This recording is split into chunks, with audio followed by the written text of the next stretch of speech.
ברוכים לפודקאסט פוליטיקלי לא קורקט על אקטואליה, פוליטיקה והיסטוריה. אנחנו בפרק מספר 2, היום ה-15 לשמיני. אני יאיר גולדשטיין. אני נועם דומניץ, נעים להכיר שוב, ברוכים הבאים וברוכות הבאות. אז נועם, מה קורה? איך היה השבוע האחרון? בסדר, נגמרו הקייטנות, מה שחששנו לכאורה ממנו. אני אמרתי לך, אני דווקא חיכיתי לזה בקוצר רוח, אני אוהב את הימים האלה. אני חששתי, לא לקחתי לכאורה. אני חששתי, לכאורה. לא לכאורה, אני חששתי. לא, אז אני לא, לקחתי גם מספר ימי חופש מהעבודה. אה, לא נסענו לחו"ל, אנחנו לא נוסעים כרגע, אז זה דווקא נחמד מהבחינה הזאת. הרחובות יותר ריקים, כל האטרקציות הרבה יותר ריקות, שזה נחמד. מה עשיתם? איפה ובעיקר טיילתם? זמן איכות עם הילדים, אני חושב שזה פרייסלס. איפה תחשוב טיילתם? שאנחנו הרי מקבלים אותם בסביבות 4, 3 צפונה מה שנקרא, שהן כבר, זה שאריות של עצמם, זה חלקיקים של עצמם. לראות אותם בבוקר שמלאי אנרגיה ומלאי עזוז, זה הרבה יותר כיף. אני הרבה יותר נהנה לשחק איתם בבוקר מאשר אחר הצהריים שהם כבר עייפים, וגם אני גם עייף מן הסתם אחרי יום עבודה. הבנתי, אז אני כאילו, אנחנו מבחינתנו המטרה שלנו זה לגרום להם להתעייף כמה שיותר מהר. כי הם קמים בבוקר מלא אנרגיה כמו שאמרת, והמטרה שלנו זה לגרום להם שתיגמר להם האנרגיה כמה שיותר מהר, ואז נוכל להמשיך את היום בנחת. טוב, יש לנו גילאים קצת שונים. כן, אז נגיד הבת שש שלי שהיא מלאת האנרגיה, שתת אנרגיה בלתי נגמרת פשוט, שהיא קמה בבוקר, היא מפוצצת באנרגיה, ואז אנחנו אומרים לה קחי רולר בליידס, היא נוסעת מצוין רולר בליידס ותתחיל לנסוע ברחבי הבית על הרולר בליידס. כאילו מבחינתנו אנחנו מוכנים לסבול את הנסיעה הזו ברחבי הבית, העיקר כן. שזה יעבור. טוב, גם סוגרים את אצלנו... המזגן, פותחים את החלון כדי שגם תזיע כאילו הרבה, ואז עוד יותר תוציא אנרגיות, אבל זה לא תמיד עוזר. כן. טוב, עדיין אצלנו היא... זה קצת שונה, הקטן ביותר הוא בן 7 חודשים, אז זה קצת, הוא מתעייף מלזחול פה כמה מטרים, כי הוא התחיל עכשיו. אז הבנתי. כן, זה טיפה הבדל.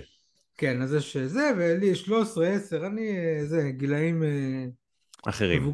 מבוגרים, כן.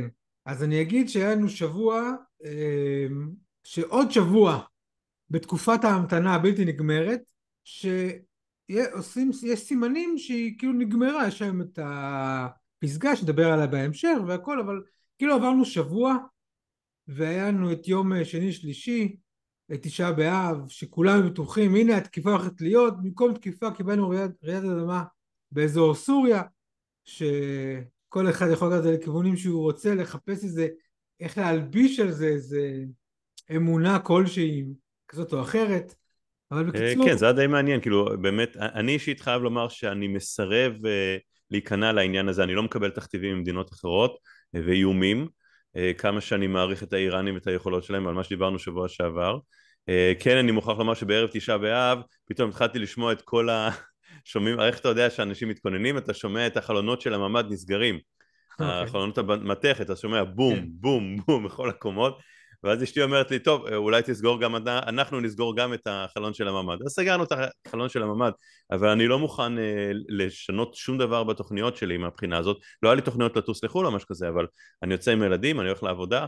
אני זוכר שבזמן מלחמת המפרץ, חבר טוב שלי הגיע לבקר אותי עם מסכת טבח, ואימא שלי אמרה לו, היא מאוד התפלאה שהגיעה, אז הוא אמר לה משפט שבאמת נחרט לי בזיכרון, מדברים על לפני כמעט 30 שנה, נכון? כן. 30 פלוס שנה. הוא אמר לה, סדאם חוסיין לא יגרום לי לוותר על התוכניות שלי, או לוותר על התוכניות שלי לבקר מישהו שאני אוהב. אז אני משתדל ללכת בדרכו בעניין הזה.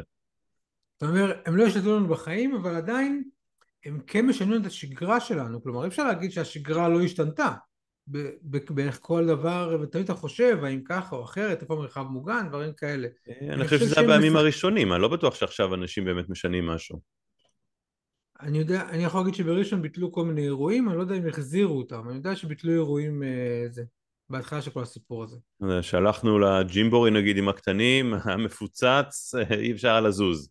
כן. והמקום לא ממוגן, כאילו המרחב המוגן הוא קומה מתחת, אז התחיל לסחוב שם מאות ילדים קטנים, כנראה שאנשים לא באמת משנים משהו, וטוב שכך, אני חייב לומר שלדעתי זה דבר חיובי. לגמרי, לגמרי, אני חושב שכל כל כניעה לדבר הזה היא דבר שלילי. ומה, אז מה עוד היה לנו השבוע? סליחה. אז מה אז היה לנו השבוע? אז קודם כל, מה כן. התחלת לומר? לא, לא, אני איתך. אז יש את הפסגה בדוחה, כמובן, שכולם מדברים עליה, כן. אבל או שנדבר קודם על תשעה באב, באמת הוא מעוניין. אני בוא נתחיל על דוחה כי זה ממש כאילו קורה עכשיו, זה אמור להתחיל בשעות הקרובות מה שהבנתי. מקווה שזה ו... לא, אתה יודע, שזה לא בעצם איזושהי הרפתקה שבסופו של דבר תסתיים בקולנות חלושה. אבל בסוף יש לנו כרגע על השולחן, יש עסקת חטופים, אוקיי? שכבר על השולחן, ונראה לי שאנחנו מגיעים לאיזו ישורת מסוימת שאנחנו רוצים, וכנראה גם חמאס, וארצות הברית מאוד לוחצת כי היא רוצה לסיים את זה כבר, וגם מדינות בקטאר וכל האלה מסביב גם רוצים לסיים את זה. כן, כולם ואני אגיד, מדברים על זה שזה בעצם ההזדמנות האחרונה, וצריך להבין שזו ההזדמנות האחרונה בגלל שאנחנו רגע לפני הישורת של בחירות בארצות הברית. משמע, אם זה לא יקרה לפני כן, זה יקרה רק הרבה הרבה אחרי כן, לאחר מכן, לאחר הבחירות, עד שנשיא חדש או נשיאה חדשה יושבעו, ועד שיכנסו לזה שוב, ייקח כמה חודשים טובים, שבינתיים האחים והאחיות שלנו נמקים במנהרות של חמאס. כן. אז מהבחינה הזאת יש חשיבות עליונה לסיים את הדבר הזה. ליבי, לא יכול לומר שליבי עם משפחות החטופים, כי הלב שלי מבחינתי שבוי בעזה, בדיוק כמו הסיסמה המליצית הזאת שנאמרת, כי כן. כל יום שנמצאים שם הוא יום שבעיניי חתיכה מאיתנו לא באמת מתקיימת. ואני אגיד שאני חושב שהעסקה חייבת להתבצע, לא בשבילם, בעיקר בשבילנו, ואני אסביר למה, כי אנחנו נמצאים כבר 10 חודשים במלחמה הזאת, אוקיי? זה מה שהצלחנו להשיג ב10 חודשים. הגענו לנקודה הזאת, לא הצלחנו לחסל את חמאס, לא הצלחנו לכבוש את עזה כמו שרצינו, או כמו שהמטרות אני אגיד שאני לא בטוח לך שיש יעדים מוגדרים, כי ניצחון מוחלט זה סיסמה ריקה, אוקיי? כלומר, מבחינתי שמגדירים אה, מטרה מסוימת, היא צריכה להיות מאוד ברורה. כשאומרים ניצחון צריך להבין, אוקיי, ניצחון זה אומר 1, 2, 3, 4, 5, אוקיי? וצריך להיות תוך זמן מסוים, צריך להיות הרבה מאוד פרמטרים בשביל להגדיר מהו ניצחון, ואין, אף אחד לא הגדיר את זה בצורה שהיא באמת נכונה, כי זה פשוט סיסמה למכירת כובעים. אנחנו כבר נמצאים 10 חודשים במלחמה הזאת, וצריכנו להגיע לנקודה הזאת, ואנחנו בתור מדינה צריכים להבין שלכאן הכי טוב שצריכנו להגיע תוך 10 חודשים. אנחנו צריכים לעשות הסכם, הוא יהיה כואב, כי הסכמים עם ארגוני טרור הם הסכמים רעים, אין הסכם טוב עם ארגון טרור, תמיד יהיה הסכם רע, ולכן צריך לבחור את ההסכם הזה, ללכת את זה, לשחרר כמה שיותר אנשים חיים ולהחזיר כמה שיותר גופות, כדי שהמשפחות האלה שמדינת ישראל כולם הפקירו אותם מהראש עד התחתית, כולם הפקירו אותם, מדינת ישראל הפקירה אותם, וכל החברי כנסת שמבלבלים את המוח גם הם הפקירו את האנשים האלה, כי הם נבחרי ציבור שבחרו בהם למשול כאן, ובחרו בהם אנשים כדי שזה התפקיד שלהם, למשול ולשלוט במדינת ישראל, והם עשו עבודה גרועה בהגדרה הפשוטה, אני אגיד, אוקיי? הפקיעו את האנשים, צריכים לעשות אותם בחזרה, ויש מחירים צריכים לשלם אותם. אז זו ההזדמנות לשלם את המחיר הזה, שהוא מחיר כואב, ולהחזיר אותם הביתה כמה שאפשר. ועכשיו, כמו שאמרת, אם זה לא יקרה עכשיו, אנחנו לא יודעים מתי זה כן יקרה. נכון, אני מסכים איתך לגמרי. קודם כל באמת מדובר פה בהפקרה, זאת אומרת האחריות של המדינה, הרי למה אנחנו משלמים מיסים? למה אנחנו שומרים על החוק? למה אנחנו מוגדרים אזרחים? למה אנחנו בכלל מצייתים למה שקורה במדינה ולכל מיני חוקים או הוראות או פקודות? בגלל שאנחנו מקווים, זה בעצם היחסים בין פרט למדינה, אנחנו באים מנקודת הנחה שכשאנחנו נצטרך את המדינה היא תהיה שם עבורנו. עכשיו המדינה לא הייתה שם, היא לא הייתה שם, צריך לומר את זה בפה מלא, זה נאמר כבר בפה מלא, שהמדינה לא הייתה שם, היא הפקירה את האנשים האלה פעם אחת, ואם אנחנו לא מחזירים אותם, אנחנו מפקירים אותם בפעם השנייה. וזה בפעם הראשונה, תשמע, אפשר לומר קונספציה, אפשר לומר טעויות, אפשר לומר הרבה מאוד דברים, הערכת חסר, הערכת יתר, אי הבנה של המציאות, הכל בסדר. עשית את הטעות פעם אחת, אוקיי? אפשר לומר שיש בזה אולי מידה מסוימת מאוד מטופשת של תמימות, אבל נגיד, פעם שנייה שאתה עושה טעות זה כבר טיפשות או ערלות לב, אחד מהשניים. זאת אומרת, אתה לא יכול להפקיר את האנשים האלה פעם שנייה. אין מה לדבר בכלל על אזרחים, שהם אזרחים בכלל לא אמורים להיות חלק בתפיסת הביטחון הישראלית, אזרחים לא אמורים להיות חלק מהמלחמה בכלל. ובטח את הציפיתניות שהפקירו אותם, שמו אותם בקו הראשון, וחלקם אפילו לא הקשיבו. זאת אומרת, יש פה באמת חטא על פשע או פשע על חטא. זה לא משנה כל כן. כך מה הסדר של הדברים. וזה שאנשים מתנערים מאחריות, זה בלתי נסבל, זה אינפנטילי, אני יכול לומר, זה פשוט אינפנטילי. זה לא התנהגות של בן אדם בוגר, בן אדם שאומר זה לא אחריותי, זה בגלל שכך וכך וכך, סליחה, אתה היית שם, אתה היית אולי חלק מהדיונים, אם לא קמת ועצרת את התהליך המטורף הזה שנמשך לאורך שנים, אתה חלק מהעניין, אתה חלק מהטעות, אז להתנער מאחריות קודם כל זה לא אפשרות, זה בכלל לא אופציה. דבר כן. שני, צריך באמת להבין שהמחירים באמת יהיו כואבים, יהיה דברים שנצטרך לבלוע בתור מדינה, בתור חברה חפצת חיים, אנשים שאולי עשרות אנשים מאזרחינו מחיילינו על דמם על הידיים של המפלצות האלה, ועדיין אני מעדיף לשחרר אותם לעזה, לחסל אותם במידת האפשר, והם יחוסלו, רובם יחוסלו, אוקיי, נגיע לזה עוד רגע, ולשחרר את החטופים והחטופות שלנו. עכשיו, צריך להבין משהו, אחרי 10 חודשים בעיניי ההישג של צה"ל הוא מדהים, במיוחד נוכח המגבלות ושבע העיניים הבולשות אחרינו מכל קצוות תבל על כל דבר שאנחנו עושים. כל דבר שעושים יש ביקורת, כשאתה יודע, אתה מסתכל על קונפליקטים במדינות אחרות, אין בהם לדעתי הפרומיל של הביקורת שמותחת בנו על כל פצצה או כל כדור שנורא. לא, אבל אוקיי? הבעיה צריך שלי, להבין את זה. אני חושב שצה"ל עושה עבודה מצוין כמו שאתה עושה אומר, עבודה מדהימה, ואנחנו הגענו לאיזשהו אבל מי סטטוס שמנהל קוו את זה, אבל הוא לא יכול, אבל בסוף צה"ל לא יכול לעשות דברים שהדרג המדיני לא מאשר לו לעשות את זה. למה ברור, חיכינו אבל הגענו, אני חודשיים חושב, להיכנס למצב לרפיח? שיש לנו חיסלנו 80 או 90% מהיכולת של חמאס, צריך להבין שברור שבהתחלה זה יותר קל, אחרי זה ההמשך הוא יותר קשה, והוא נמשך הרבה זמן, זה גם מה שדן גולדפוס אמר, וזה גם מה שברק חירם אמר, שהדברים האלה לוקחים זמן, אין מה לעשות, לנצח ארגון טרור, הבריטים במלאיה לקח להם שנים, אם לא טועה 7 שנים לנצח ארגון טרור, וגם בקניה. אבל הם הצליחו בסופו של דבר באמצעות מדיניות עקבית ושיטתית. אותו דבר צריך לעשות פה, אתה שולט ברוב השטח, אתה יכול להיכנס ולצאת מה שנקרא לחסח את הדשא, וכל מה שיש לך מידע מודיעיני להתנקש בו. זאת אומרת, כל האנשים האלה, המפלצות האלה שאנחנו יכולים לשחרר מהכלא, הם ברי מוות, בדיוק כמו שאיסמעיל הנייה בטהרן תחת משמרות המהפכה קיבל את מה שמגיע לו. לא, אבל עכשיו אתה אומר משהו, שנגיד עשינו עסקה, וחלק מהעסקה אנחנו מתחייבים לא להילחם בהם בחזרה, שזה חלק מהעסקה, לסיים את המלחמה, נכון? אז אין לחסל כרגע אותם. זה בתנאי שהצד השני גם שומר על הצד שלו, אוקיי? ארגוני טרור ראינו, חמאס שמר על השקט, נכון? ב7 באוקטובר הוא שמר על השקט בתמורה לכסף. זאת לא, אבל אומרת, שוב, שוב, זו שאלה שהיא מעניינת, זה, נגיד עכשיו עשינו הסכם, וסגרנו הסכם, נגיד אמרנו עכשיו לא תוקפים אותם, והם תוקפים אותנו, עכשיו נגיד עבר חצי שנה. אני חושב שהסיבה, בסוגריים צריך את ההסכם הזה כדי לטפל בלבנון גם, אבל עזוב את זה רגע בצד שנייה. עכשיו, אחרי חצי שנה, אנחנו מחליטים שאנחנו רוצים להחזיר עכשיו בחזרה, להתחיל לחסל אותם, להמשיך את החיסול שלהם. השאלה אם נוכל לבצע את זה.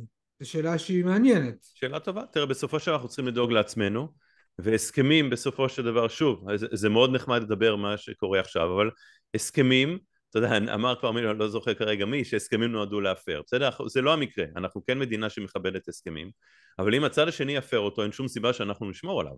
ומהיכרותנו עם חמאס, אנחנו כבר מכירים קצת את המושג הזה, ואת מי שעומד בראשו, הם לא ישקטו על שמריהם בעניין הזה. זאת אומרת, כן. מבחינתם, השמדה של מדינת ישראל והקמה של חליפות אסלאמית על השטח בין From the river to the sea, בסדר? כמו שכל מיני סגולי שיער בארצות הברית אוהבים לומר, זו המטרה שלהם, והם לא ישקטו בעניין הזה, הם לא יפסיקו. לכן דרך אגב, הציע אז מישהו בזמנו, זה כבר לא רלוונטי, בתחילה, ממש בימים הראשונים של אוקטובר, לאחר ה7 באוקטובר, אמר, תשחררו את כל האסירים הפלסטינים לעזה, בתמורה לכל החטופים שלנו, ואז תנהלו את המלחמה. שזה היה ביום בדיעבד, אתה יודע, זה מין עסקה כזאת שאני חושב שמי מאיתנו, אנשים השפויים בינינו, אם היו מציעים לנו את זה אז, היינו אומרים שזה דבר נהדר. כי ברגע שנמצאים ברצועת עזה, אתה יכול לעשות מה שאתה רוצה. ועובדה שחיסלת 90% מצמרת חמאס, אותו דבר אתה יכול לעשות עם האסירים הביטחוניים האלה. אם הם יחזרו לטרור כמובן, אם הוא עכשיו יושב תחת גפנו וטענתו, אני לא מאמין שזה יקרה, מבחינתי אין בעיה. גם כי אין להם טנא ואין להם גפן כרגע שמה, גם אם ירצו הם לא יכולים למצוא אחד כזה. בסדר, אוקיי, אוקיי. כן, לא, אני מסכים איתך זו הדייסה שבושלה, והם אוכלים אותה עכשיו. כן, כן, לגמרי. טוב, אז בקיצור, מה ההימור שלך? בואו נעשה ככה, נפתח את באמת ההימורים שלנו. אנחנו נגיד מראש אנחנו הולכים לטעות, ואנחנו הולכים להמר, כי אני אגיד שאף אחד אין לו מושג מה הולך להיות, גם מי שנמצא שם לא יודע מה יהיה התוצאה. אני חושב, אני אתחיל בהימור שלי, בסדר? אני מאוד סקפטי, כבר אמרתי לך את זה בעבר, בקשר לכל העסקה הזאת של החטופים. והסיבה היא כי הממשלה לא תשרוד עסקת חטופים. ולצערי המניעים של כמה מהאנשים כאן בממשל שלנו הם לא נקיים, וזה מרגיש לי, לכאורה אני אגיד, מרגיש לי לכאורה כל המילים שזה, שהמטרה שלהם זה הממשלה יותר חשובה, והניצחון המוחלט וכל הדיבור הזה של פירוק חמאס הוא יותר חשוב להם מאשר החטופים עצמם. והיה לפני כמה זמן שנראה לי שסטרוק אמרה מה בשביל 20-30 אנשים לעשות המלחמה וכל זה, ואני אגיד 20-30 חטופים זה המון, 20-30 אנשים להציל אותם זה המון, אבל אותי נגיד מעניין, הייתי שואל אותה נגיד מה הגבול שמבחינתך אפשר נגיד 20-30 לא, אז נגיד 40 כן, 50, כלומר באיזה מספר של חטופים חיים היית מוכנה לעשות המלחמה, כלומר מה הדלתא שלך שלפי דעתך שווה כמות אנשים שווים את כמות החטופים להפסיק את המלחמה.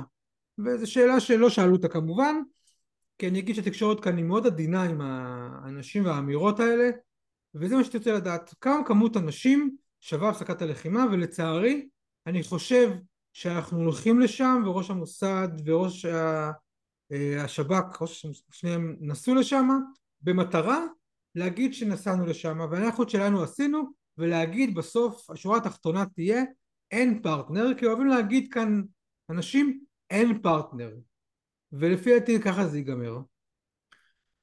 תראה, לצערי אני נוטה להסכים עם חלק ממה שאתה אומר.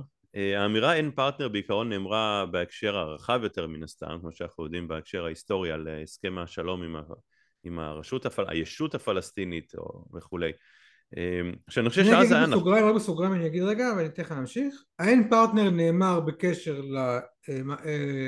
לשלום, לניסיון לעשות שלום עם הפלסטינאים, הוא גם נאמר במהפכה המשטרית שנעשתה, שנתניהו אמר כלפי הצד השני, אין פרטנר לשיחה איתם, וזה כבר נאמר גם בנושא הזה, אין פרטנר, תמיד אין פרטנר.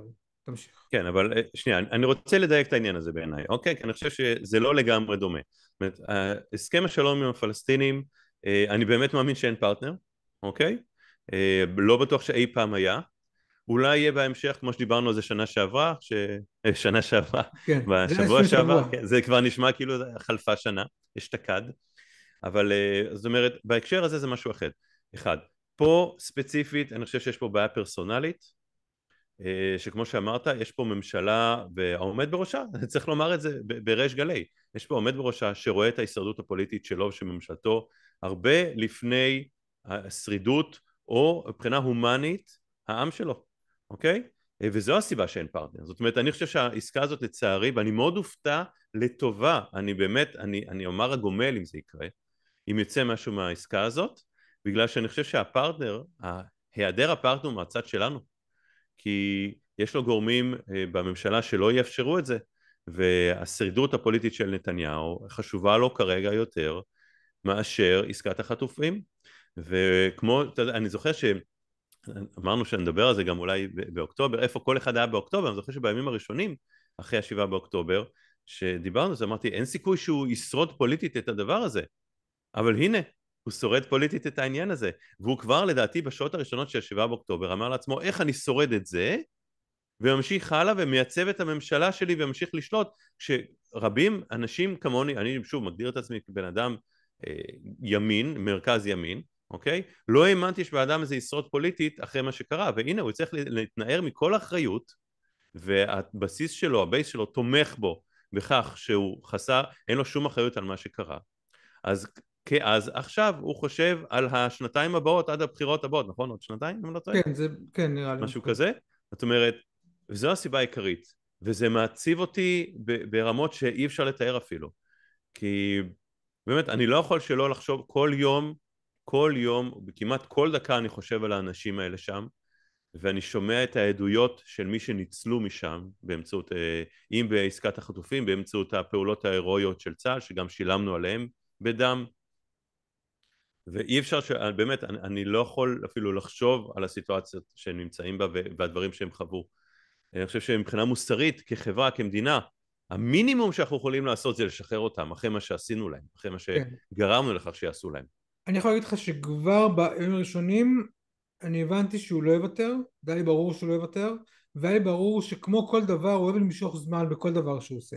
אוקיי, זה חלק מהאי קבלת החלטות ומשיכת זמן, זה המהות שלו בגדול, וזה היה לי ברור שזה יקרה, כי הוא אומר כרגע אני נמצא בנקודה כזאת, אני צריך למשוך זמן כמה שיותר, כי לאט לאט אנשים שוכחים, אנשים מתרגלים, זה כבר אני אגיד שיום שישי האחרון זה פעם ראשונה שהליכוד מובילים בסקרים, הגיעו ל-22 מנדטים, שכחול לבן אם אני לא טועה 21 מנדטים, כלומר האנשים חוזרים אליו בחזרה, והוא מבין שככל שהזמן יותר יעבור ככה אנחנו נשכח מזה, אנחנו נגיד שזה כבר לא קשור אליו, ואני מאוד נמצא בתוך עולם הטוויטר, אז גם אני ראיתי מההתחלה כבר את כל הדיבור של חוסר האשמה אליו ספציפית, שבסוף זה מגיע לנקודה מאוד ברורה, אם היו מעירים אותו בבוקר, בלילה בין השישי לשביעי, זה היה נמנע, אוקיי? שברור לכל בר דעת שזה לא היה נמנע, אין שום קשר בין שני הדברים, אבל יש את הנקודה הזאת שיש להם אפשרות להגיד את זה, מבחינתם הכל בסדר והפתרון ברור והוא לא אשם. אז לכן לצערי, בואו נסכם רגע, נעשה שורה תחתונה של ההימורים בינינו. שנינו מאוד סקפטיים שתהיה כאן עסקה, שזה מאוד עצוב, אני אגיד שזה המצב שאנחנו חושבים עליו.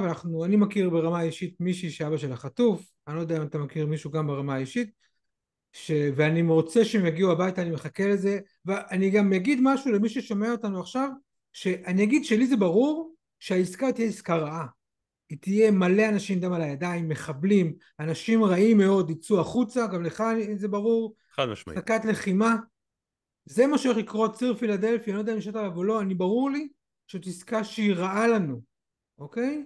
אבל אני מעדיף עסקה רעה עכשיו, מאשר אי עסקה, ושהמצב יהיה יותר גרוע, והאנשים האלה ילכו וימותו בעזה, כי לכבוש את ציר פילדלפי מחדש, ולחסל אותם, אפשר גם אחרי זה, אבל את העסקה אפשר לבצע רק עכשיו, וזה ברור לי שזו עסקה רעה, ובנוסף לזה, אחרי העסקה אותי אנחנו צריכים לטפל בצפון, כי הבעיה בצפון היא הרבה יותר גרועה מאשר הבעיה בעזה.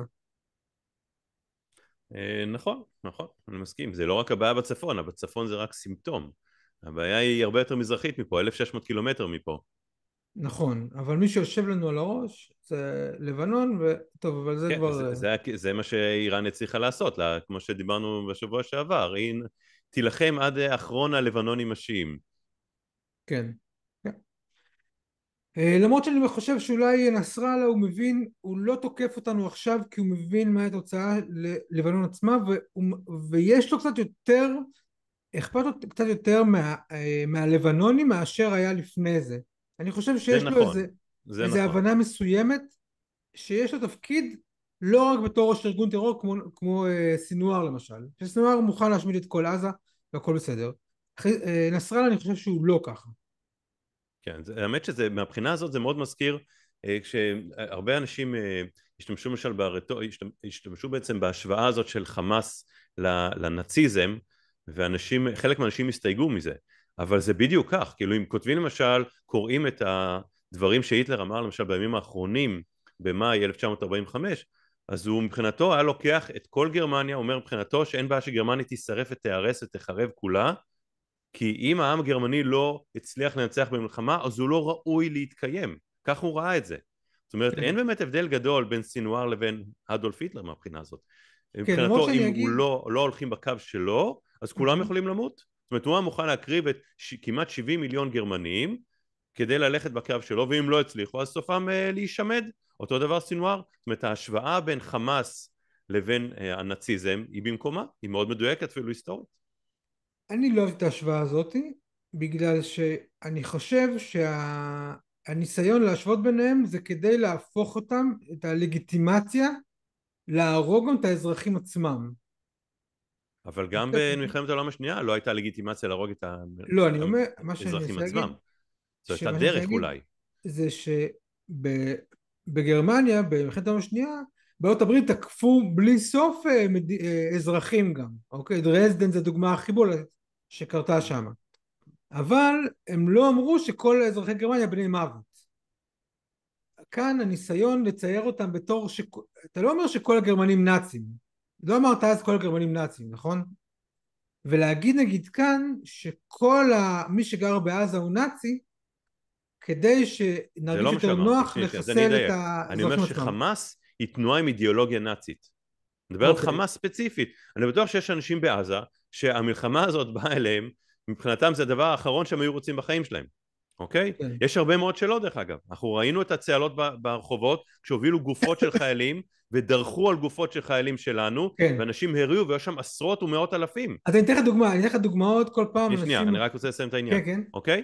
זאת אומרת, אני לא אומר שכל האזרחים בעזה הם נאצים, אני אומר חמאס ספציפית, המטרה שלהם זה השמדה, וזה גם מלחמת דת. זה לא רק מלחמה על אדמה או על אידיאולוגיה, זו מלחמת דת. הם רוצים להשמיד את היהודים במדינת ישראל, לא רק כדי להשתלט על פלסטין לכאורה, אוקיי? ישות שלא הייתה קיימת אף פעם, בסדר? אבל הם רוצים להשתלט על האזור הגיאוגרפי בין נהר הירדן לים התיכון, כדי להשליט שם חליפות אסלאמית ולשעבד ולהפוך את היהודים שישארו וישארו מהטבח, להפוך אותם לדימים, מה שנקרא, לבני חסות. זאת אומרת, זו מלחמת דת לכל דבר עניין. זו מלחמת כן. השמדה, מלחמת ג'נוסייד. לא אומר שכל עזתי הוא בן מוות, ממש לא מה שאמרתי. האידיאולוגיה החמאסניקית היא אידיאולוגיה נאצית במהותה. אז אני אגיד, ולא לא מפתיע אמרתי אותי שסינואר מוכן להרוג את כולם כדי לשרת את האינטרסים שלו, בדיוק כמו אדולף היטלר. אז אני אגיד, לא אמרתי שאתה אמרת שכולם זה, מה שאמרתי זה שהרבה אנשים ניסו לצבוע את כל העזתים בזה שהם נאצים כדי לחסל את כולם. משהו שנחמד שיש בטוויטר גם, זה שאנשים נגיד מוצאים חשבונות של אנשים שצהלו בשביעי לאוקטובר ושמחו ודברים כאלה, ואז הם מראים את הציוצים שלהם מהתקופה הזאת, וכמה שהם אומרים אוי מה עשו לנו ומה זה וזה וזה, ואתה רואה סיבה, תוצאה, כמו שדיברנו על זה שבוע שעבר. אתה לא יכול לצפות שאתה תשמח באוקטובר על הרצח של אנשים, ואז פתאום עכשיו 8, 9, 10 חודשים אחרי זה שהחריבו לך את הבית בגלל ההתנהגות שלך, ולהגיד אני עצוב עכשיו. לא, אתה צריך להבין שזה מה שקורה, שאם אתה מתעסק איתנו זה מה שקורה. ועכשיו פתאום נזכרתי במשהו שרציתי לדבר עליו, שהוא קשור לכל העסקה וכל הדבר הזה, קשור דווקא לאוקראינה ורוסיה. לא יודע איך אני מדבר על זה מראש, אבל דווקא זה משהו שאני מחבר ביניהם.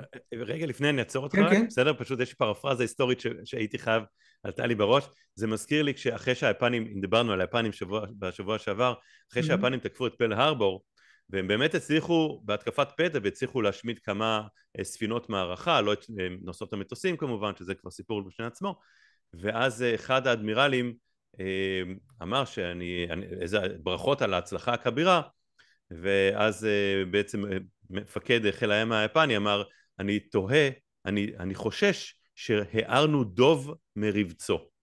אז אותו כן, דבר פה, היו כאלה שבאמת שמחו ועכשיו הם בוכים, הערתם את הדוב מרבצו, deal with it כמו שאומרים. כן. אז מה שקורה לנו עכשיו, יש לנו מלחמה של 10 חודשים כבר, בעוצמה גבוהה בעזה ועוצמה נמוכה בצפון ואיראן. ואם רגע נדבר רגע על רוסיה שפלשה לאוקראינה, והם כבר יותר משנתיים, זה היה פברואר 22 אני לא טועה. אם אני לא טועה, כן. אוקיי? כלומר אנחנו כבר נמצאים 2.5 במלחמה הזאת, שזה לא הגיוני, מלחמות לא אמורות לקחת כל כך הרבה זמן, תלוי. בסדר, אני אומר מלחמות שזה באזור אחד, לא מלחמת העולם לא, שזה... אבל יש מלחמות התשה שלפעמים נמשכות שנים, כן. כן, אבל אני אומר, מלחמות לרוב לא אמורות להתרחש כל כך הרבה זמן, שזה לא התשה אלא ממש כאילו שהם... כי זה פשוט, מה הבעיה? זה פשוט נעצר, הם מגיעים לנקודה מסוימת ואז הם מנסים להתיש אחד את השני, אוקיי? שזה מלחמת ההתשה ש... שקורית שם עכשיו. ופתאום לפני חודש-חודשיים האוקראינים שינו כיוון, ועכשיו הם כבשו יותר מ-100 קילומטר מרובע, 100 קילו, הם נכנסו 100 קילומטר, לא 100, לא יודע, בקיצור בין 30 ל-100 קילומטר, אני זוכר את המספר הם מדויק, נכנסו לשטח יפה בחרקוב, כן. בדיוק, כבשו חלק מרוסיה. אבל למה זה קורה? כי אם הרוסים נגיד היו אומרים אחרי נגיד שנה, טוב הגענו לנקודה הזאתי, אנחנו לא מסוגלים יותר מעבר לזה, סוגרים, אומרים תודה רבה, או הם נשארים ממה שהם כבשו ומתבצרים שם, או שחוזרים בחזרה לגבולות שלהם ומגיעים לאיזה הסכם מסוים עם האוקראינים וסוגרים את המלחמה. זה לא היה קורה עכשיו, כי הם היו מסוגלים להגן עכשיו על עצמם, על האזורים האלה. מה שקרה, 2.5 הם שוק, שוק, שוק, מה המילה? אני רוצה להגיד זה, שהם כאילו שהם, איך נתקע לי? נשכחו? מה? לא, שהם כאילו מהמילה המלחמה שחיקה, שוכחת? מהמילה שחיקה. נשחקים? לא, כאילו, יישחקו. יישחקו. שוחקים את הצבא שלהם, שוחקים, כן. שוחקים את הצבא שלהם, כתב פתח, כן. כן, עורך לשוני, זוכר? כן. אז הם שוחקים. שוחקים את הצבא שלהם, ואז הם מגיעים לכזה מצב ששולחים אנשים לא מאומנים לקרב, והם במקום להבין, הגענו לכאן, בואו נעשה הסכם, ונמנע את החרפה מבחינתם שכרגע קורית שמה, וזה מה שאנחנו צריכים לעשות גם אנחנו, להבין, הגענו ל10 חודשים, הגענו לנקודה הזאתי, בואו עכשיו נחזור בחזרה, נעשה עסקה, נטפל בזה, נבין מה עושים הצפון, שיהיה לנו תוכנית קדימה, איפה אנחנו רוצים עוד שנה להיות. זאת הבעיה הקשה ביותר שיש לנו. נכון, מסכים איתך, זאת אומרת בסופו של כל דבר גם צריך, כמו שאומרים תמיד, מלחמה אתה יודע איך אתה מתחיל, אתה לא יודע איך תסיים. אני חושב שבאמת הגענו עכשיו למרבית, באמת השגנו אולי 90% ממטרות המלחמה מהבחינה הזאת. חמאס בסופו של דבר, תראה משהו מעניין שקרה בתשעה באב, אוקיי, בן גביר עלה להר הבית עם אלפים, מאות, אני לא יודע, אוקיי, משהו שלפני שנה אם היה קורה אז היו התלהמויות ואנחנו מתגרים וחמאס היה יורה על ירושלים טילים, רקטות, נכון? עבר בשקט, נכון, יש גינויים, נכון, שוב, אני לא בא ואומר אם זה נכון או לא נכון, לא נכנס לזה בכלל. מבחינה של בן גביר אתה מתכוון. אני מדבר בתור צופה מהצד, מבחינה אובייקטיבית. יש פה עלייה מסיבית של יהודים להר הבית, כולל השתחוות ותפילה, שזה היה לכאורה... סטטוס קוו שהיה נהוג עד אותו רגע. נכון, סטטוס קוו שהוא, עזוב, בעיניי הוא מגוחך, אוקיי? זה מגוחך, כי אם אתה אומר יש שוויון לכל הדתות, אז זה שוויון לכל הדתות, אבל בסדר, זה היה סטטוס קוו, עזוב, בלי דעה כרגע. זאת אומרת, משהו שלפני שנה אם הוא היה קורה, הוא היה מרעיד את אמות הסיפים, אוקיי? וכולם היו קופצים, ואתה רואה עכשיו שקט דממה, שקט דממה, זאת אומרת, כן, עם בסופו של דבר, כל מה והעבדות שספגנו, וספגנו עבדות בתמרון הזה, אבל התמרון עצמו היה מצוין. חמאס ככוח לוחם, אפקטיבי, כמעט ולא קיים היום. כמעט ולא קיים. שוב, יש לו עדיין את היכולות שלו, יש לו גם עתודות, אבל בוא נאמר ככה, הוא צל של מה שהוא היה לפני שנה. כן, אבל רגע, קודם כל, יש לשבח את צה"ל על זה מה שהוא עשה, לא רק צה"ל, גם זרועות הביטחון, גם שב"כ כמובן, ושאר זרועות הביטחון. אוקיי? זאת אומרת, כן, אני מסכים איתך מבחינה הזאת, השגנו מעל 90% ממטרות המלחמה, אבל מבחינה מוסרית, עד שלא ישבנו את החטופים, אין לנו זכות קיום, ככה בעיניי לפחות. אני אומר את זה גם בתור רופא. אז אני אגיד רגע שמה שכרגע הם לא יראו טיל אחד, זה הסיבה שקרה 7 לאוקטובר. אוקיי? כלומר, אם לא היה קורה 7 לאוקטובר, לא היינו נכנסים לתוך עזה ולא היינו משמידים את כל עזה כרגע. ברור. עכשיו השאלה היא אחרת, האם היה לנו, את הביצים לא היה לנו לעשות את זה לפני זה?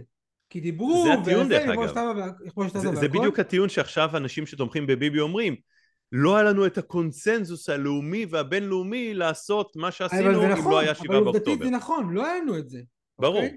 אבל עכשיו עשינו את זה, בסדר? מה היום האחרי בעזה? עכשיו אני אומר, אנחנו יודעים שבלבנון זה יכול להיות אותו דבר, כמו שקורה עכשיו. האם אנחנו רוצים לחכות בלבנון שהם ייכנסו, יעשו 7 באוקטובר בתאר אחר, נאבד 1,000-2,000 אנשים בפלישה הזאת, או במשהו שיקרה, אוקיי? ואז נעשה מה שאנחנו צריכים לעשות בכל זאת.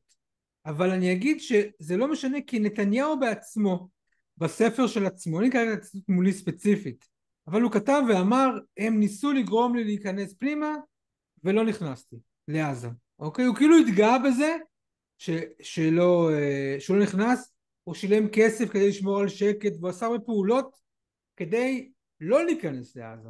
אם זה היה חשוב לו להיכנס לעזה, והיה אומר, לא אכפת לי מה אתם אומרים, אוקיי? אני רוצה תוכנית כיבוש עזה, ואני אכבוש את עזה וכבר יש לי פתרון אחר, לא שאנחנו שולטים שם, כי עכשיו אנחנו שולטים שם, לא השגתי מזה כלום. המטרה היא, כי אנחנו חוזרים בחזרה לפני ההתנתקות, שלא היה טוב. למה הייתה התנתקות? כי לא היה טוב. כי אם היה טוב, היינו נשארים בעזה.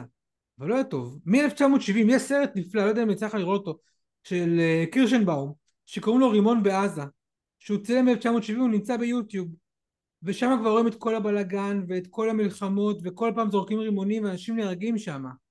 אני לא רוצה לשלוט בעזה, אני לא רוצה לשלוט בעולם אחר, אני רוצה שהוא יהיה בפני עצמו, אבל שיש סיבה לחיות שם. שוב אנחנו חוזרים כרגע לעולם שאנחנו מעוניינים בו יום אוטופי. אחד שיהיה שלום, עוד לא נולדו בלה בלה בלה, לא נחזור על זה עוד פעם, אבל זה מה שצריך לקרות בסופו של דבר, לכבוש את עזה, לא נגיע לשום מקום יותר טוב מאיפה שאנחנו נמצאים כרגע. דרך אגב, הייתה תוכנית בצוק איתן, לכבוש לפחות חלק ניכר מעזה, אוקיי? ולפי, שוב, אני הולך לפי התקשורת הגלויה, אז מה שהסתבר שהודלפה איזושהי מצגת שהעריכה במאות הרוגים את המחיר של התמרון הקרקעי לכיבוש עזה, אוקיי, מידי חמאס. כן. מתי היה צוק איתן? צוק איתן היה ב-2014, נכון? יכול להיות, אני לא זוכר. אם אני לא טועה, ב-2014, בדיוק אני חושב שהתחלתי את ההתמחות, זוכר שאז גויסתי, ואם אני לא טועה, שוב, זאת אומרת, תחשוב על חמאס ב-2014 לעומת 2024, אוקיי? כן. ואומרים שמי שהדליף את זה לעיתונות, את המצגת הזאת שגרמה להתמרמרות בעם וחשש גדול וכולי, היה נתניהו עצמו. אוקיי. זה מה שאומרים, שוב, אני לא יודע, זה לכאורה. חורשת שמועות, יכול להיות שזה משהו שהשמועה הזאת לא נכונה, אני לא יודע, אני לא גם מאוד אתפלא אם זה נכון, אוקיי? אני לא מאוד כן. אתפלא, בסדר? אבל זאת אומרת, הייתה לנו את ההזדמנות הזאת, שוב, אני לא יכול שלא לחשוב על פרפרזות היסטוריות, כמו שכאילו, מה היה קורה אם צרפת ובריטניה היו תוקפות את גרמניה כשהיא פלשה על חבל הריין, או שהיא עשה את האנשלוס, או אפילו בזיצקריג, זאת אומרת, במלחמת הישיבה בתחילת מלחמת העולם השנייה, כשהצבא הגרמני היה מרוכז בפולין, וצבאות גרמניה ובריטניה וצרפת היו על הגבול, על קו מז'ינו. דרך אגב, אז הערכה שאם בריטניה וצרפת היו תוקפות את גרמניה, היו מנצחות אותה תוך מספר חודשים, כי הצבא הגרמני לא היה מוכן אפילו, ורובו היה בפולין, והוא היה אפילו מבוסס עדיין על סוסים, הוא אפילו לא היה ממוכן עדיין. כן. אוקיי? אז אותו דבר פה, זאת אומרת, לפעמים, אם אתה מפסס הזדמנות לפעמים, ואתה נותן לצד השני להתעצם, אתה משלם בהרבה יותר, הרבה יותר דם. כן, נכון. אני מסכים איתך לגמרי, אבל אני חושב שזה חלק מהבעיה, אני גם של השמאל, אוקיי? שאתה לא יכול להגיע לשלום בלי שיש לך מלחמה לפני זה. אתה צריך להגיע למצב מסוים שבו הצד השני רוצה את השלום בדיוק כמוך. כן. ואנחנו באופן כללי, אנחנו מדינה שרוצה שלום. נכון, זה היה נכון לשנים עברו לפחות. אנחנו מדינה שמעוניינת שיהיה שלום. ולפעמים צריך לעשות מלחמה מסוימת כדי להסביר את הצד השני. הפתרון היחיד שלכם זה שלום, כמו שהיה עם מצרים בגדול, שהם ניסו פעם אחת 67, אחר כך ניסו 73, הבינו שהם לא יכולים לנצח אותנו, ואז ב-79 אמרו בואו נעשה שלום, 78, 79 בואו נעשה שלום. השלום הזה הוא שלום קר, והם רוצים והם בשמחה יכבשו אותנו בהמשך, אבל לפחות אנחנו לא צריכים, כרגע הם לא חלק מהבעיות שלנו השוטפות, שזה כבר טוב שאנחנו נמצאים כבר 40 שנה בשלום הזה, יותר 40 שנה, 45 שנה אנחנו בשלום הזה כבר, אז הוא לא כזה כן. רע בסך הכל.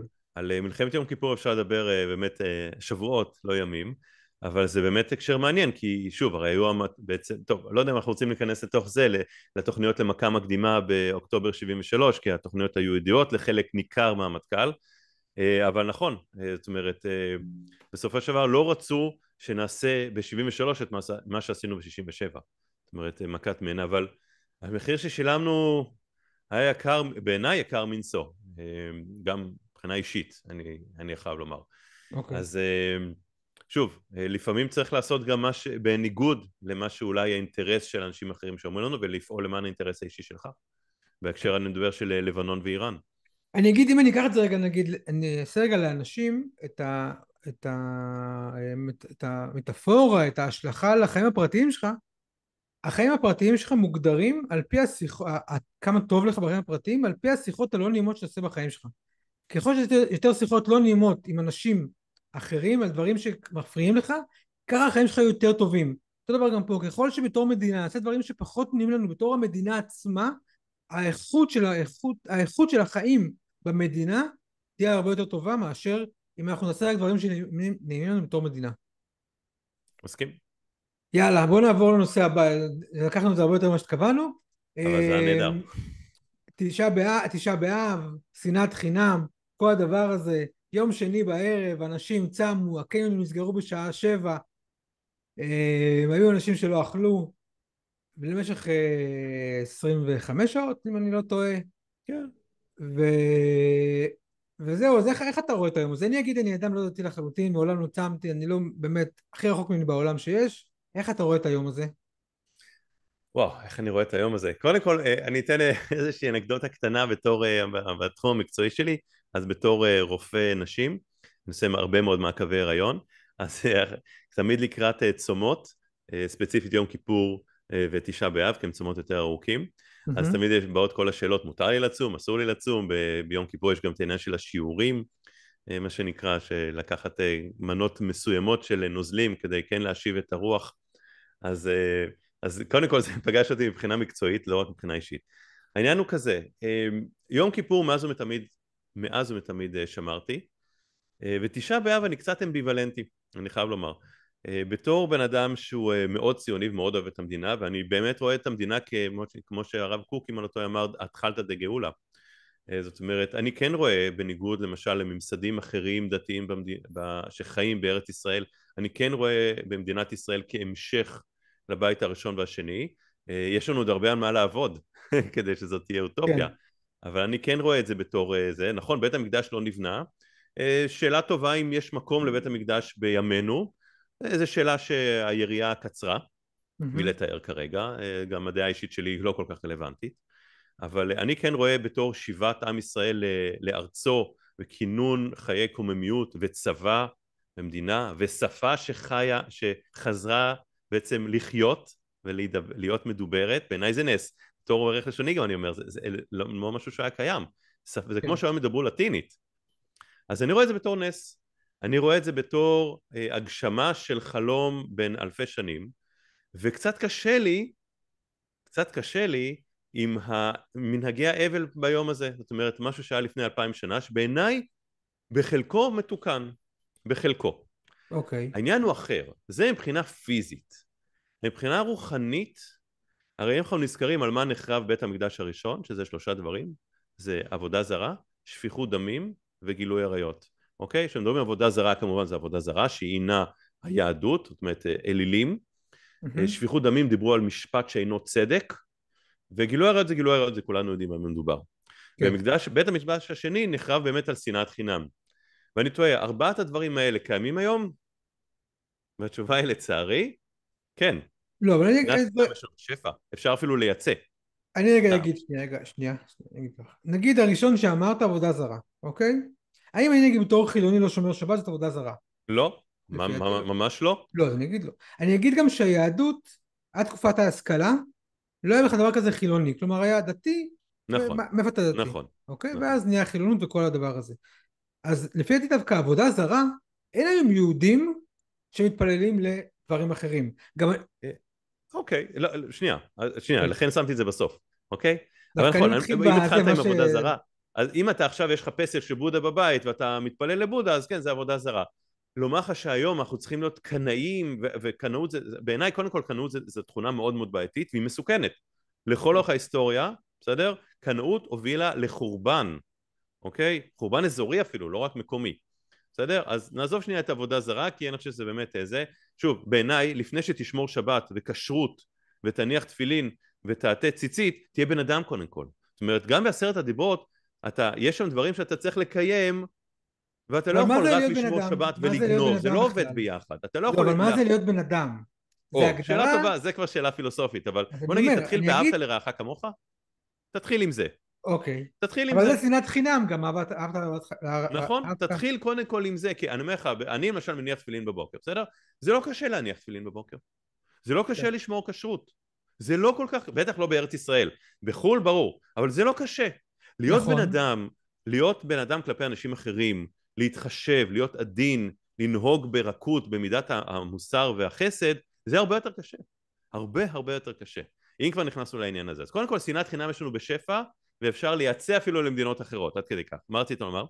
שכל מה שהרגע אמרת, הדברים, תפילין, כשרות, כל הדברים האלה, דברים שאתה עושה כלפי עצמך, אוקיי? מה שאתה עושה כלפי עצמך זה מאוד קל, כי אתה אומר, אני אניח תפילין, כל הדברים האלה, זה לא מסובך. באופן יחסי, שוב, אני אגיד, זה לא, אני אגיד, אני לא עושה את זה, אוקיי? אבל לא מקושי, פשוט מבחירה לא לעשות את זה. אני כל יום בוחר לא להניח תפילין. לעומת זאת, מה שהרגע אמרת, אהבת לרעך כמוך, זה הרבה יותר קשה, כי זה אתה מול הזולת. כלומר, אני עכשיו רואה נגיד מישהו, ואני צריך להתנהג אליו בצורה שהיא יפה, כמו שהייתי מצפה שיתנהגו אליי. זה נכון, הרבה הרבה יותר קשה. נכון, ואני אגיד שאחד הדברים, גם בכל מיני פילוסופיות וכל מיני דברים כאלה שאני אגיד בעצמי אוהב, זה אומר, קודם תסתכל כלפי עצמך איך אתה מתנהג, ואחר כך תשפוט אחרים. קודם תשפוט עצמך, אחר כך אחרים. אנחנו נמצאים בדיוק בדבר ההפוך. אנשים קודם עסוקים בלשפוט האחר, ואחרי זה הם עסוקים בלשפוט עצמם. וכאן הבעיה נמצאת, וזה כל השנאת חינם. שנאת חינם זה לא המצאה של יהודים, זה המצאה שנמצאת בכל אחד הדברים. וגם המושג שנאת חינם, אנחנו אוהבים להשתמש בו עכשיו, וכל מיני אנשים שהאסונים הגדולים ביותר כלפי אנשים אחרים, הם באמת כאילו הם משתמשים בזה כדי לדבר על האחרים דברים רעים, שזה כאילו זה האבסורד של כל הסיפור הזה. כן, יש בה, אם אני לא טועה, בפילוסופיה הסינית, שאומרים שאתה מצביע על מישהו, תשים לב ששלוש הצבעות מצביעות בעצם עליך, אוקיי. אוקיי? אז זה בעניין הזה, גילוי עריות, אתה יודע, שוב, לשמחתי פתרנו את זה, כנראה. אני אני לא מקווה. יודע אם פתרנו את זה, לא? אני בכלל לא בטוח שפתרנו את זה, זה שזה מחוץ לחוק זה לא אומר שזה לא קורה. לא, אבל זה לא משהו שגרתי, זה לא משהו שאתה רואה אותו ברמה היומיומית, אתה קורא כתבות, או אתה נראה, שוב פעם, אני אגיד לפחות איפה זה שאני נמצא, טאבו, אולי, זה טאבו, אוקיי, בסדר, 100%. זה שזה טאבו זה ושפיכות כבר דמים זה התחלה, עניין, כן, סליחה? זה שזה טאבו זה כבר התחלה. נכון, זה כבר התחלה, מסכים שהמצב יותר טוב, אוקיי? זאת אומרת, התקדמנו קצת מאז בית ראשון לעומת בית שני, אבל לא פתרנו את הבעיות באלפיים שנות גלות מהבחינה הזאת.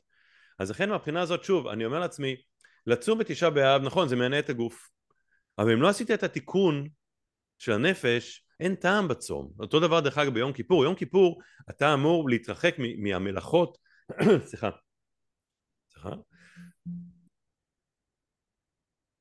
אתה אמור להתרחק מהמלאכות ובעצם לענות את הגוף כדי שתוכל לעשות חשבון נפש ולראות מה עשית טוב ומה עשית לא טוב, ואתה אמור לבקש סליחה גם. זאת אומרת, על עבירות בן אדם למקום, הקדוש ברוך הוא לא סולח. אתה צריך ללכת ולבקש סליחה, ואתה צריך לנסות שבשנה הבאה, בניגוד לשנה הקודמת, תהיה בן אדם יותר טוב. אז זאת אומרת, אם אתה רק צם, אבל לא שינית את דרכיך, לא עשית בזה שום דבר. ולכן בעיניי זה בעייתי. ראיתי למשל ראיון עם יגיל יעקב, הילד שניצל מעזה, כן. באחת מעסקאות החטופים, שהוא אמר שאנשים אנשים דתיים, צמים, שצמים בתשעה באב, קיללו אותו, לאחר כן. מכן בצאת החג, קיללו אותו באינסטגרם, או לא משנה, בפלטפורמה של הרשת חברית אחרת, בדברים נוראים, חבל שלא מתת בעזה, חבל שהחזירו אותך, בגלל שהוא דיבר כמו שהוא דיבר. אז הוא אומר, בשביל מה צמתם? בשביל מה צמתם? אין שום טעם. אם זה לא שינה שום דבר בהלך הרוח שלכם, לא למדתם שום דבר, לא התפתחתם, אז באמת אין לזה שום טעם. זה כמו שאני אומר במקצוע שלי, שאישה מבקש לעשות איזושהי בדיקה שהיא מיותרת. אני אומר לה, תראי, אם אין לנו מה לעשות עם התוצאה של הבדיקה, אין טעם לעשות אותה מלכתחילה. אז אותו כן. דבר פה, אם אתה לא תפיק איזשהו ערך מוסף מהצום, ורק תתאבל על משהו שהיה, עכשיו אנחנו חיים את ההווה. יש מדינה, יש צבא, יש שפה, יש תרבות. תשמח את זה, תהפוך את עצמך ליותר טוב, ואת הסביבה שלך יותר טובה. זו הגישה שלי. כן, כן, אני מסכים עם זה לגמרי, שזה כדי לסמן וי, אני צם וכל זה, ולהגיד שנאת חינם, לצטט כל מיני דברים מהתנ"ך, כל מיני, כאילו, אתה לא עושה את זה כי אתה מאמין בזה, אתה עושה את זה כי ככה צריך לעשות, צריך לצום, צריך לעשות ציטוטים מהתנ"ך, אבל אתה בפועל, אם זה לא משנה לך שום דבר, אז אין טעם בזה. זה כמו, שוב, זה מלא דברים אבל שקורים כאן, בדברים שאנשים עושים כדי לעשות, ולא באמת כדי לעשות עבודה פנימית אצלהם, ואין שום שינוי ואין שום תהליך עצמי. לכן זה הכל בולשיט. שנייה, אני כל הדבר אדגיש, הזה. אני לא חושב שהכל בולשיט, בסדר? אני לא מסכים, ויש הרבה אנשים שעושים הדברים מתוך כוונה פנימית וזכה, אוקיי? יש אנשים שצמים באמת כמאמינים שהתענית הזו, זה אנשים מאוד מאוד טובים, אני מכיר אותם אישית, אבל הם היו הם גם עושים את זה לפני מתוך זה כוונה אנשים טהורה. טובים. מה זה? הם היו לפני זה טובים. זה לא שהם היו לפני זה חארות ועכשיו הם נהיו טובים בזכות כן, אבל אני כן הצום. חושב שהבן אדם, קודם כל אני חושב שהאמונה ומחשבה יוצרת מציאות, זאת אומרת בן אדם שכן מאמין שהצום שלו והתפילות הזכות והטהורות שלו מזכות את עם ישראל, אני חושב שזה דבר נהדר ועילאי. אני אבל אשאל אותך שאנשים שאלה. כמובן שמהפה לחוץ, ברור שזה חסר טעם כמו בכל דבר בחיים, בן כשמישהו אדם מבקש ממך מאמין, סליחה והוא לא מבקש סליחה, בן אדם אז ברור מאמין, שאיזה משמעות. גונב 100 שקל מהארנק של מישהו. אוקיי, מה זה? בן אדם מאמין שמאמין שיש אלוהים גונב 100 שקל מהארנק של מישהו. סתם, לא משנה מה. הוא עכשיו, לפי האמונה שלו, הוא מאמין שהוא יקבל איזה עונש, נכון? אוקיי. הוא מאמין תלוי מה הוא באלוהים, מאמין, אני לא יודע מה הידע שלו. אני אומר, הוא מאמין, אדם מאמין, עושה את הדיברות, אל תגנוב, הוא יודע שאסור לגנוב, והוא גונב 100 שקל, בסדר? הוא חושב שיענישו אותו על זה, נכון? כי זה מה שהוא מאמין, אבל עדיין הוא תלוי. עושה את זה.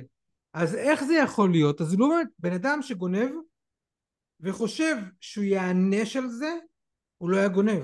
בגלל זה אני חושב שאנשים שגונבים או רוצחים או עושים עבירות, שעזוב חוק, עבירות מוסר של המוסר היהודי, הם לא אנשים מאמינים, יכולים להיות מחר עם ציציות ברור. וכיפות זה מה שאמרתי, ולצום, נכון? אבל אם הם עושים משהו שלפי מה שהם אמורים להאמין בו, הם מאמינים בזה, לא אני לא מאמין באלוהים, אני לא מאמין בכל הדברים האלה, אוקיי? עדיין לא גונב, כי אני חושב שזה מוסרי לגנוב, אבל הם מאמינים בדברים האלה,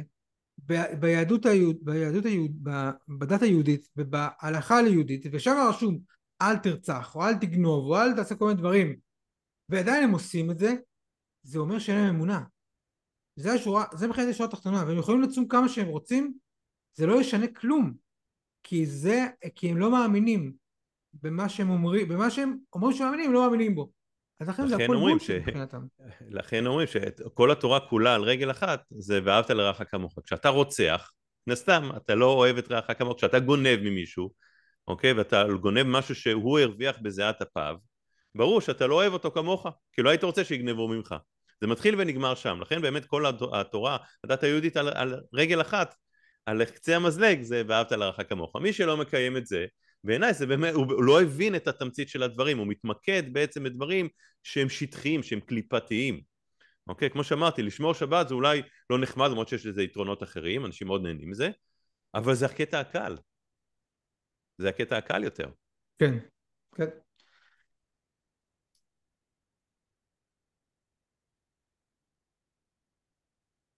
טוב, אז השבוע בעצם אנחנו מציינים כמה שנים בעצם? 63 שנים מ-1961, ב-13 באוגוסט 1961, הוקמה חומת ברלין. חומה, אני חושב אולי המפורסמת בעולם, אולי חוץ מהחומה הסינית. ומה עם אבל החומה? מה עם גדר ההפרדה, או שזה גדר ולא חומה? בחלקה היא חומה, בחלקה היא מכשול. אני עדיין לא חושב שהיא הכי מפורסמת בעולם. חומת ברלין בכל זאת הייתה עימות כן. בין גושי, כלל עולמי, וגם אידיאולוגי ומוסרי. אז ניתן קצת את הרקע ההיסטורי. בסיום מלחמת העולם השנייה, 4 מנצחות, 3 וצרפת שהייתה, כמו שבן גביר אמר, דרדלה, אוקיי, אבל משום מה נתנו לה את המקום שלה, למרות ש... לא משנה, בקיצר, אולי נדבר על זה בהזדמנות, על תפקוד הצבא הצרפתי במלחמת העולם השנייה, או אי תפקודו. בכל מקרה, חילקו את גרמניה בעצם ל4 אזורי כיבוש ושליטה, סובייטי, אמריקאי, בריטי וצרפתי, כל אחד קיבל בערך רבע, הסובייטים קיבלו קצת יותר, כאשר ברלין שנכבשה על ידי הסובייטים הייתה עמוק בתוך שטח הכיבוש הסובייטי במזרח גרמניה, ובסופו של דבר אזורי הכיבוש המערבים אוחדו לכדי הרפובליקה הפדרטיבית הגרמנית, של מה שנקרא מערב גרמניה, שבירתה הייתה בון, וכנגד הוקמה הרפובליקה הדמוקרטית הסוציאליסטית הגרמנית, שהייתה מזרח גרמניה, שבירתה הייתה ברלין. עכשיו, בתוך ברלין גם היא הייתה מחולקת למערב ברלין, גם ברלין חולקה ל4 בעצם קנטונים, 4 רבעים, אחד סובייטי שהיה בעצם כמעט חצי ברלין, ושאר העיר עצמה, קצת פחות מחצי שהיה מערב ברלין. ומה שקרה בעצם מ-1948 עד 1961, שאנשים ברחו מגרמניה המזרחית לגרמניה המערבית, וממזרח לבריאות, מגרמניה ומברלין המזרחית לברלין המערבית, לא רק גרמנים, גם צ'כים, צ'כוסלובקים, פולנים, הונגרים, כל מי שהיה יכול לברוח מהגוש המזרחי וצריך להגיע לגרמניה, ומשם ערק או ברח או הציל את נפשו או בעצם פרץ עצמו דרך לחיים חדשים, כל אחד מהטרמינולוגיה שלו, נכון? הכל בחיים זה טרמינולוגיה, מינוח, ואומרים בעצם הערכות דיברו שב-13 השנים האלה בין 1948 ל-61 ברחו בערך 3 מיליון איש, זאת אומרת כשישית מאוכלוסיית כל גרמניה המזרחית ברחה למערב. תחשבו, אם נשווה את זה לישראל היום זה בטח משהו כמו 1.5 מיליון, 2 מיליון איש, זה מספר שהוא בלתי נתפס. עכשיו כן. כמובן מי שברח בעיקר זה אקדמאים, סופרים, אינטלקטואלים, אנשי רוח, רוב האנשים שלא רצו לחיות תחת דיקטטורה סטליניסטית, אוקיי? למרות שהייתה מעט יותר נינוחה מברית המועצות עצמה, אבל עדיין, זו הייתה דיקטטורה קומוניסטית קשוחה מאוד, גם הוקם השטאזי, ארגון הביון שבלש אחרי האזרחים שלו עצמו ואחרי אזרחים זרים, ואז בסופו של דבר ולטר אלברכט שהיה בעצם ראש ממשלת, נשיא גרמניה המזרחית, הגה את הרעיון שצריך למנוע את בריחת המוחות האלה ואת הדימום, קראו לזה שבעצם גרמניה המזרחית מדממת אנשים למערב, ובשלב הראשון קודם הקימו גדר מכשול עצום בין שתי הגרמניות, בהמשך גם בין גרמניה לבין השכנות שלה, כי פשוט יצא שאנשים ברחו נגיד מפולין לגרמניה המזרחית, משם למזרח ברלין ואז למערב ברלין, אז בעצם הקיפו גם את גרמניה מכל הכיוונים. אז נגיד, הוא לא הבין את הרמז, נגיד, הוא לא הבין את הרמז, נגיד, שאולי אנשים לא רוצים לחיות תחת המשטר הזה, נגיד, את הרמז הזה, נגיד, הוא לא הצליח להבין? זו שאלה טובה באמת, אני נגיע לזה עוד רגע, אני אסביר בעצם מה היה הרעיון, אבל ואז בעצם ב-13 באוגוסט, פתאום בן לילה, הקיפו, בעצם חילקו את ברלין לשני חלקים, עם גדר פיזית אימתנית, בהמשך הייתה הרבה יותר אימתנית, ממש יצרו שם גם אזור של באפר שאי אפשר לעבור אותו, פשוט 15,000, אם אני לא טועה, 15,000 שוטרים, פשוט עמדו לאורך הגבול בין מזרח ומערב ברלין, והקימו את החומה, ואנשים שעבדו בין מזרח למערב פתאום לא יכלו, ומשפחות התפצלו, ואנשים שתכננו, תחשבו שאנשים שתכננו מחר בבוקר, אני בורח למערב, פתאום מצאו את עצמם למשך 28 שנים עד 1989 לכודים בדיקטטורה הסטליניסטית הקומוניסטית של מזרח גרמניה. זו טרגדיה שבלתי נתפסת, אוקיי? ומה שמדהים פה באמת, מה שאומר הצידוק, הרי מה הצידוק של המזרח גרמנים? זה שהמערב מפתה את המזרח גרמנים ורוצה בעצם לקחת אותם כפועלים שחורים ולשעבד אותם לקפיטליזם וכולי. וזה, למה אני אומר את זה? בהקשר גם של שבוע שעבר, בהקשר של הביקורת של מדינות ערב על ההפגנות במדינת ישראל, אוקיי? שזה תמיד מצחיק אותי, כאילו אתם בעצם אומרים שההפגנות הן סימן לחולשה.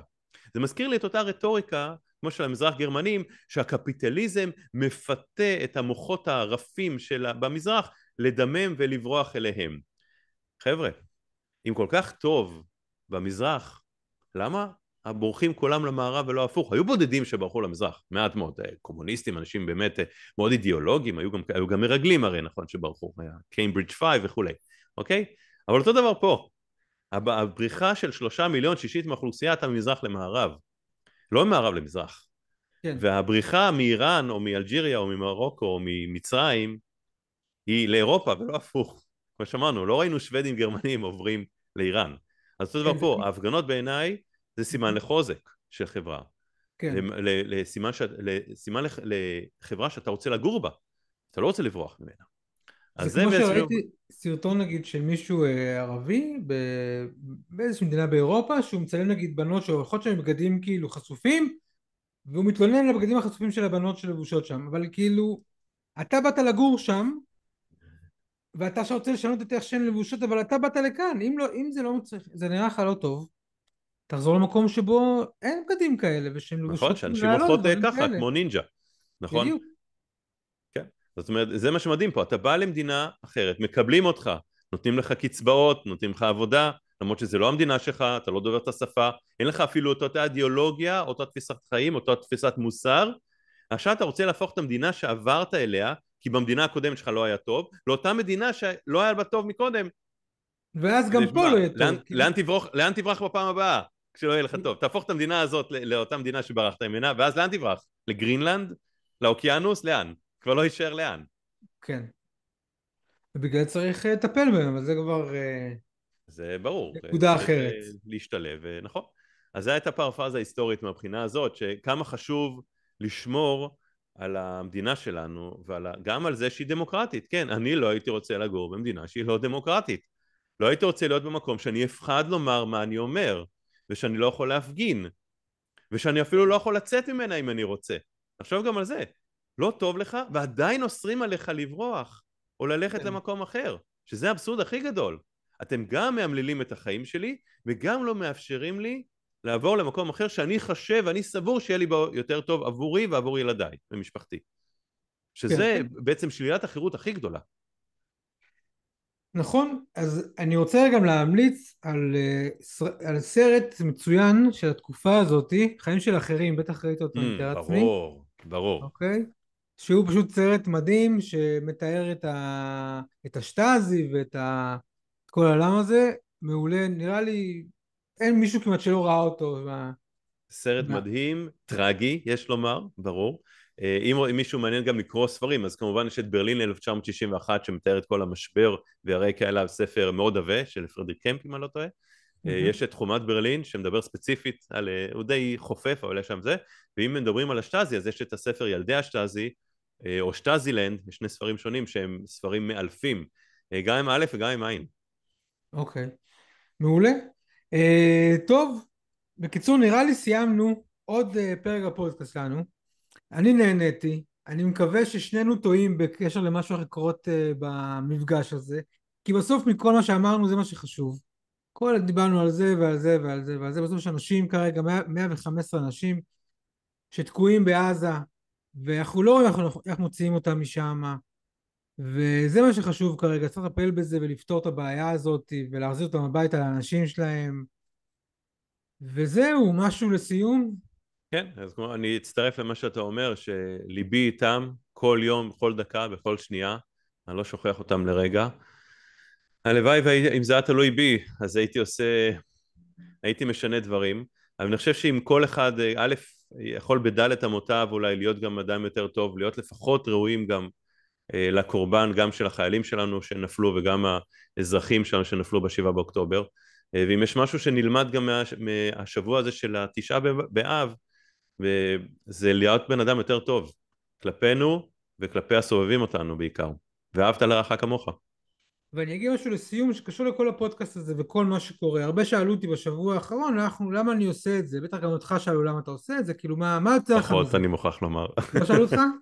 פחות, פחות. רק אותי המשפחה. שאלו אותי כל מיני, לא הרבה אנשים, אבל שאלו אותי אנשים למה אנחנו עושים את זה.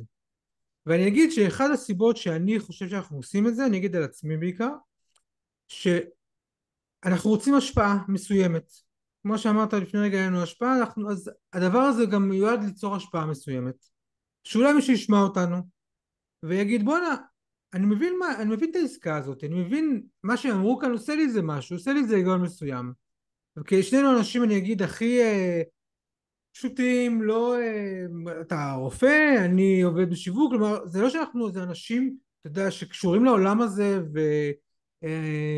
ובעלי דוקטורים לכל מיני דברים שקשורים, את הדוקטור, אני רוצה להגיד לכם בדיחה, אני אספר לך אותה בקשר לדוקטור, דוקטור למזרח תיכון או דוקטורים לכזה, או שהיינו לוחמים דגולים וכבשנו, היינו רמטכ"לים וזה, לא, אנחנו סך הכל אנשים פשוטים כמו כל אחד אחר, ואנחנו כן רוצים שיהיה כאן יותר טוב, זו המטרה של שנינו בסך הכל, ואנחנו חושבים שהקול שלנו, של אנשים כמונו, יישמע בחוץ וליצור איזו השפעה מסוימת.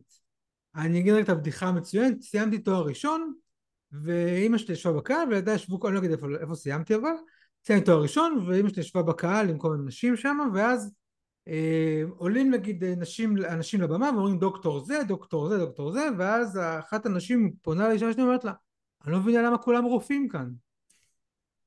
בקיצור, זה הדוקטור. אז כן, זה זה מזכיר את הסיבה. אה? לא, היה את הפרק הזה בחברים, נכון? שרוס אומר שהוא דוקטור, הוא דוקטור לאנתרופולוגיה, אם אני לא טועה, משהו כזה. אוקיי. אז כאילו, הוא אומר, תפסיק לומר שאתה דוקטור, אתה לא רופא, כאילו, אנשים חושבים שאתה רופא, כן. מספיק עם זה. אז זהו, אז זה מבחינה אותי, ואני חושב שבסוף המטרה שלנו, אחת המטרות שלנו היא גם להשפיע וגם להגיד את הקול שלנו, להשמיע את הקול שלנו, ואני חושב שכל אחד צריך להשמיע את הקול שלו כדי ליצור כאן שינוי כלשהו, וכל השתיקה הזאת שיש באופן כללי של האנשים הרגילים נקרא לזה במרכאות, היא לא לטובתנו. נכון, אני חושב באמת שגם חשוב שכל אחד באמת יעשה בדלת אמותיו, אתה יודע, סתם עלה לי אנקדוטה מאתמול, שבדיוק סיימתי את המרפאה, סיימתי אותה בצהריים, השארתי עוד איזה שעה ומשהו, אני בא לצאת שעה וחצי אחרי סיום המטופלת האחרונה שלי, מתקשרת על המזכירה, אומרת לי, הגיע פה מישהי, עכשיו השעה הייתה 2:30, משהו כזה, מתי התור שלה? ב-12, הגיע עכשיו ב-2:30, אתה יכול לקבל אותה? ואני אומר, אתה יודע, ואתה כבר עם התיקים בחוץ, ואתה רוצה לאסוף כבר את הילדה, ואתה זה, אוקיי, קיבלתי אותה, ואז היא אומרת לי, וואי, כל הכבוד שאמרתי, תקשיבי, אני לא חושב שזה כל הכבוד. אם אני הייתי בא, לא יודע, קרה, אוקיי, כוח עליון, הגעתי בשעתיים וחצי איחור לרופא, הייתי מאוד מאוד שמח למה הוא מקבל אותי. מאוד מאוד שמח. כן, אז כל אחד יכול לעשות את זה בדלת אמותיו, אני עושה את המקסימום שלי בתור איש מקצוע, אבל אתה יכול לעשות גם את האקסטרה בתור בן אדם. כי מה שאני עשיתי זה לא בתור רופא, זה בתור בן אדם. אני לא בא להתגאות בזה, אני נותן דוגמה, זה יכול להיות גם קולגה שלי לצורך העניין. כן, ויש אנשים נגיד שאתה מאחר בדקה, לא מקבלים אותך. ששוב, אתה יודע, כבודה במקומה מונח, אני חושב שזה קטנוני, אז תהיה פחות קטנוני ויותר הם עסוקים רחב. בחינוך ובחנך את האנשים האחרים. זה מה ש... זה העסק תחנך שלהם. באמצעות דוגמה אישית, כן, תמיד טוב, תמיד טוב, בכל דבר בחיים. גם את ילדיך. נכון, נכון, אני אומר, באמת, זה דבר חשוב יותר דוגמה אישית, כי כמו שדיברנו לפני כמה דקות, תעסק בעצמך, במה אתה עושה ולא במה האחר עושה. טוב, יאללה, שיהיה לנו סופש מעולה, שיהיה נהניתי. שבת שלום, ושכל חטופינו יחזרו בשלום ובחיים, ושנשמור על חיילינו, ועל אזרחינו, ועל מדינתנו האהובה. כן, ושיכול לטייל, מי שיש לו כוח וקצת רצון כן, וזה, צריך לטייל כן, קצת. קצת חם, אבל אפשר. הרבה חם, אבל יהיה בסדר. טוב, יאללה, תודה רבה, נועם. שבת שלום. ביי, להתראות. רגע. אתם מוזמנים לעקוב, לעשות 5 כוכבים, לעקוב בספוטיפיי, אפל מיוזיק, יוטיוב, כל הדברים האלה. אנחנו צריכים להגיד את זה בהתחלה ולא בסוף פעם הבאה, כי נכון. אין סיכוי שמישהו מגיע לכאן. ההורים שלי, אבא שלי מת, אבל אמא שלי אין סיכוי שתגיע לכאן גם, עד לנקודה הזאת. אז אם הגעתם, תשלחו לנו דבר בפרטים, הצלחתם להגיע עד לנקודה הזאת. יאללה, תודה רבה. וכל ביקורת היא, כל עוד היא עניינית, היא לגיטימית.